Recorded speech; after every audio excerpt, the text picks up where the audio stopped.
The morning of April 8th, 2011 began like any other for 27-year-old Ashley Oakland.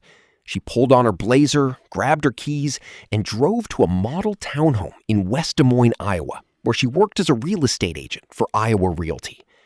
The urban house was scheduled from 1 to 6 p.m., routine work for a young woman whose passion for real estate was only just beginning to bloom. Ashley was everything her obituary would later describe. A transplanted country girl at heart, devoted to her husband, her puppy, her friends, and her community. She volunteered with charities, loved concerts and golf, and carried herself with an ambition that made people around her feel hopeful about the future. Colleagues respected her. Clients trusted her. She had the kind of warmth that left a room feeling brighter after she entered it. Around 2 p.m., she sat at her computer and typed out a casual email to a friend. They were making plans for later that evening, dinner, maybe drinks. Nothing was wrong. Nothing felt off.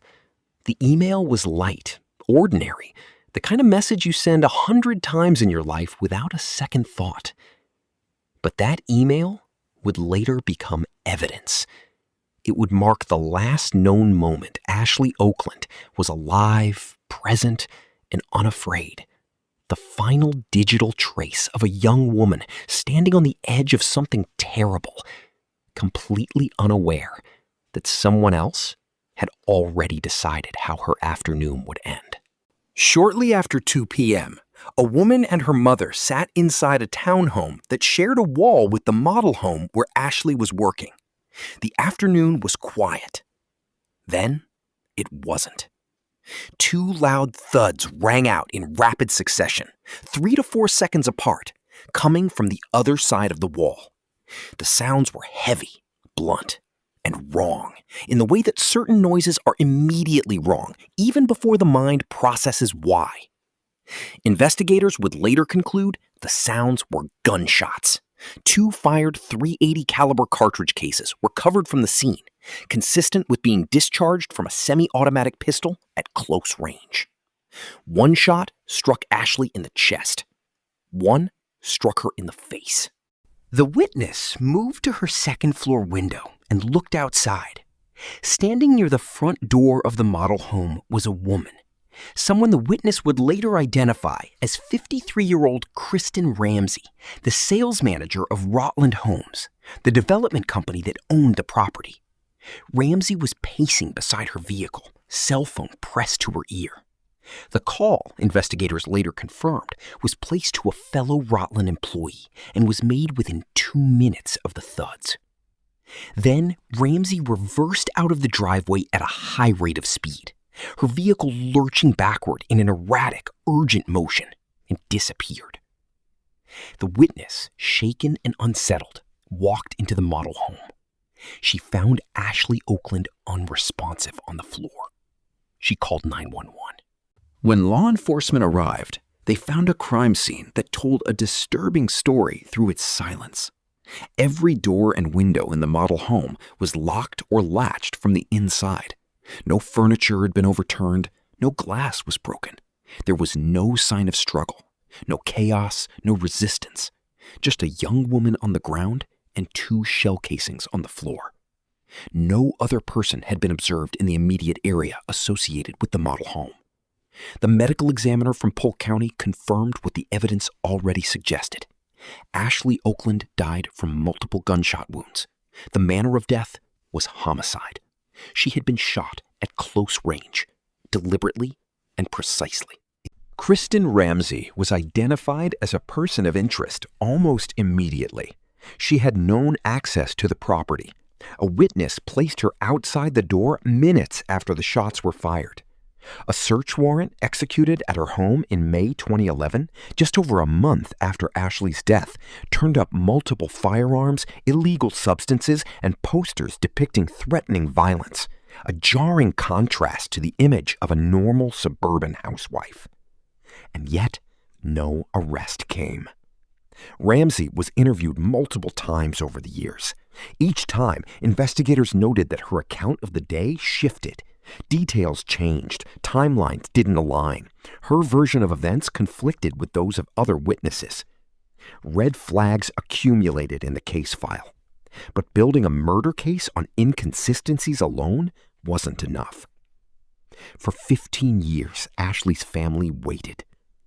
March 17th, 2026. 15 years, 11 months, and 9 days after Ashley Oakland was shot dead inside a model home during a routine open house, West Des Moines police detectives arrived at the home of Kristen Ramsey. She was 53 years old now.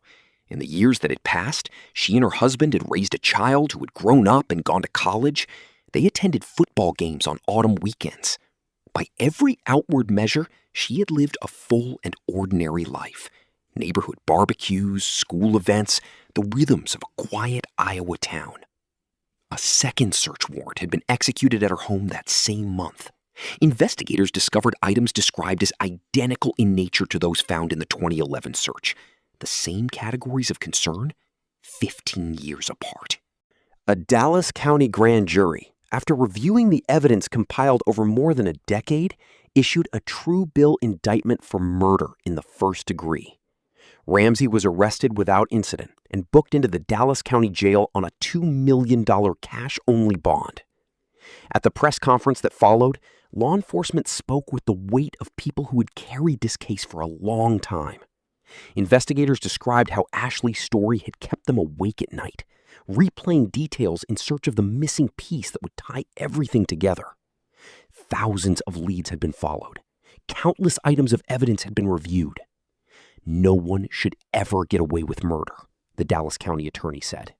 On April 10th, 2026, Kristen Ramsey entered a courtroom in chains and in tears.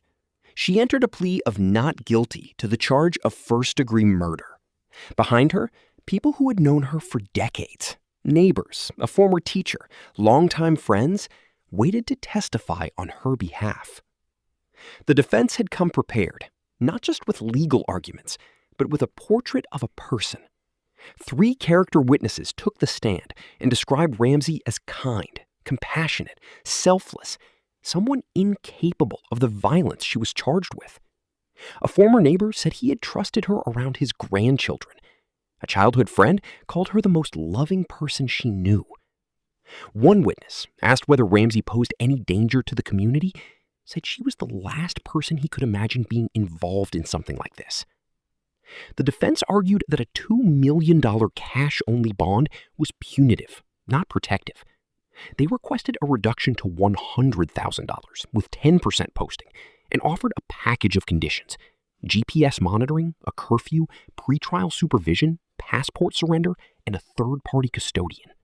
The prosecution pushed back firmly. A life sentence without parole awaited conviction on a Class A felony. A defendant facing that, they argued, has every incentive to flee. She had previously had access to weapons. Her circumstances had fundamentally changed. The $2 million bond, they argued, should stand.